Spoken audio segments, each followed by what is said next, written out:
माझ्या मित्राची आहे ना ॲडव्हेंचर डूक 390 घरशी चोरून नेलती ताई रात्री 3 वाजता. म्हणून मी बी ठरवला बरं टाला मारू दे, त्याला रिक्स घ्यायची. रिक्स नको. टाला साखली इकली लिवले, ती बी ट्रॉलीला लिवले. टेन्शन ना भाई.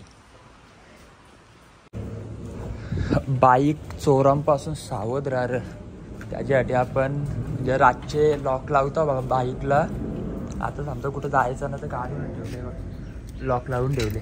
लई चोर सुटल्यान. कारण माझी मित्राची आहे ना डूक 390 ॲडव्हेंचर घरशी चोरून नेली ताई. 2 मिनिटांत लॉक चोरलेला जाई.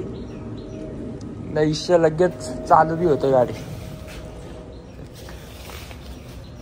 रिक्स नाही घ्यायची. 2 मिनिटांनी इच्छा चालू केली ती त्याने. लॉक लेवले, टेन्शन ना. तो बी ट्रॉलीला लेवले. चोराला 5 मिनटं तर लागतील त्याला. तावऱ्यान चुकून उठलो तर तसं येणार ना गाव खेड्यान. के सांगा मग चोरांचा नाद नाही करायचा. डाकू झाल्यान चोर आले ते.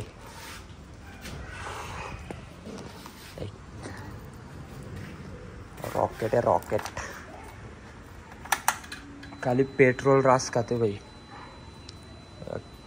आता पेट्रोलच कमी आहे. ये रे हरकं पेट्रोल खाते भाई. शॉक होता गाडीचा आणाची ना. आता की सांगू तुम्हाला, पेट्रोलला पैसे नाही राहीत. नुसतं कॉलनी फिरायला जायचं तर 400चा पेट्रोल पाहिजे. नुसता खारघरला जायचा. आता सगळ्यांना बाईकचा शॉक लागलेला आहे भाई. शॉक करा, फक्त गाड्या असती चालवा बस.